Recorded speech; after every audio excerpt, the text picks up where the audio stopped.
ብዙዎቻችሁ ዱባይ ለመጥቼ በሹፍርና መስራት እፈልጋለሁ፣ ለመስራት ደግሞ ምን ያስፈልጋል፣ ደሞዝ ደግሞ ምን ያህል ነው ብላችሁ እየጠየቃችሁ ነው ያላችሁት። ዛሬ በምችለው አቅሜ እኔ ባለሁበት ቦታ ላይ አካባቢ ላይ ምን ያህል ይከፈላል የሚለውን በዚህ ቪዲዮ እነግራችኋለሁ። ሰላም እንዴት ናችሁ? የአቢ ዴክስቢ ነኝ። አቢ ዴክስቢ ነኝ ከዩናይትድ አረብ ኤሚሬት ዩኤኢ። ዛሬ አሁን የምገኘው ዱባይ ላይ ነው። ዱባይ ላይ ኢንተርናሽናል ሲቲ ነው። በዚሁ ላሳያችሁ ፊት ለፊት ያለውን እያንዳንዱ ነገር።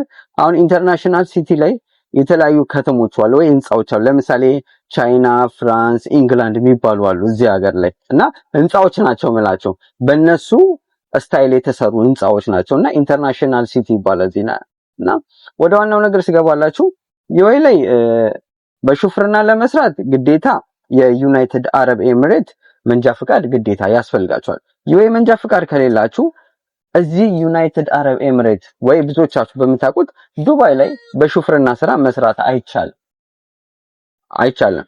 ግዴታ የዚህ የአገሩ መንጃ ፍቃድ ያስፈልጋችኋል፣ መኖር አለበት። ይሄ መንጃ ፍቃድ ለመማር በመጀመሪያ ደረጃ የዩኤኢ እንትኑ ያስፈልጋችኋል፣ አይዲው የመኖሪያ ፍቃድ አይዲ ያስፈልጋችኋል። አይዲ ከሌላችሁ መንጃ ፍቃዱን ማውጣት አትችሉም። ግዴታ አይዲው ማውጣት አለባችሁ። አይዲ ደግሞ የምታወጡት ብር ካላችሁ በራሳችሁ ከፍላችሁ እንደየስፖንሰሩ ልዩነት ይወስናል። 8000ም 10000ም ከዛ በላይም ከዛ በታችም አለ። እሱን ታወጡና ከዛ አይዲ በወጣበት ቦታ ላይ እንትን ትላላችሁ፣ መንጃ ፍቃዳችሁን ትወጣላችሁ። አሁን መንጃ ፍቃድ የሚወጣው ዩኤኢ ላይ 7 ክልሎች አሉ።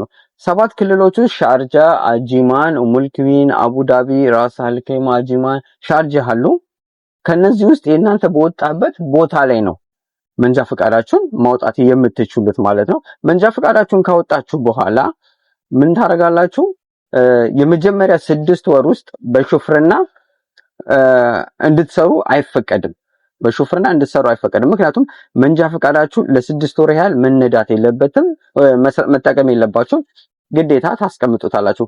ከ6 ወር በኋላ ወደ ስራ ዓለም ላይ ትገባላችሁ። ስራ ዓለም ላይ ስትገቡ ምንድነው ለምሳሌ ዲሊቨሪ ካምፓኒዎች አሉ። ዲሊቨሪ ካምፓኒዎች ደግሞ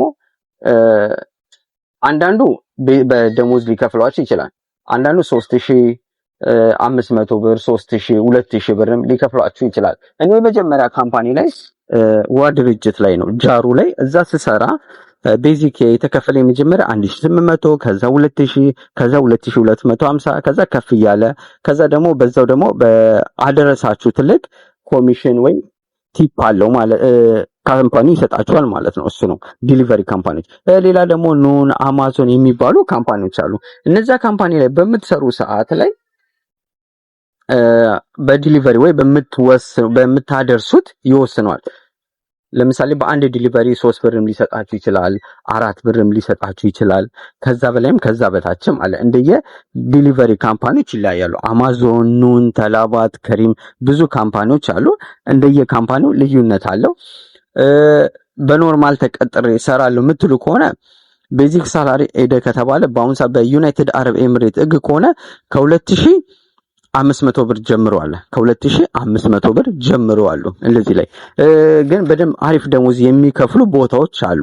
ቦታዎችና ካምፓኒዎች አሉ። ለምሳሌ ቦታው ስላችሁ አቡዳቢ አሪፍ ይከፈላል። የሹፌር ደሞዝ ቆንጆ ነው። ዱባይ ላይ አሪፍ ነው። አጂማን፣ ሻርጃ ትንሽ ረከስል ደሞዙ ትንሽ የወረደ ነው እዚህ ቦታ ላይ እንጂ ዱባይ ላይ ስትሄዱ በፕሮፌሽናላችሁ ሰሩ ደና ደሞዞችን ማግኘት ትችላላችሁ። እንግሊዘኛ ደግሞ እውቀት ካላችሁ በሹፍርና ልምድ ካላችሁ ደግሞ እንደ ሊሞዚ ካምፓኒ ስትገቡ ከ4500 እስከ 7000 ድርሃም ይከፈላችኋል። 5 ስታር ሆቴሎች ላይ ደግሞ ስትሰሩ ደግሞ እንደዛው ደሞዛቸው ሃይ ይሆናል ማለት ነው እና ዩኤኢ ላይ የሹፍሬ ደሞዝ ይሄን ይመስላል ማለት ነው። እና ከአንዱ ካምፓኒ ይወስነዋል። ግን በራሴ እንደዚሁ ምነግራችሁ ባለኝ ልምድ ላይ በሹፍርና ዩኤኢ ላይ ግዴታ ሎኬሽን ማወቅ አለባችሁ። ብዙ ካምፓኒዎች ደግሞ የሚጠይቁት ሎኬሽን ታውቃላችሁ ወይ ብለው ነው የሚጠይቁትና ሎኬሽን ቤዚክ በቃ ማወቅ አለባችሁ። ወደ ስራ ዓለም ላይ ስትገቡ በትንሽዬ ደሞዝን መስራት አለባችሁ። ምክንያቱም ሎኬሽን ለማወቅ የዩኤኢን እያንዳንዱ ነገሮች ለማወቅ በትንሽዬ ብር በ2000 ብር በ1800 ብር ብትጀምሩ በጣም አሪፍ ነው ለማለት ነው። ዩኤኢ ላይ የሹፌር ደሞዝ ይሄን ይመስላል። የሹፍርና ስራ ደግሞ ለመስራት ለምታስቡ ባለኝ ልምድ ይሄን ይመስላል ማለት ነው። ሀሳብ አስተያየት ካላችሁ ኮሜንት ላይ አስቀምጡልኝ፣ እመልስላችኋለሁ። አቢ ዲኤክስቪ ነኝ ከዩናይትድ አረብ ኤምሬት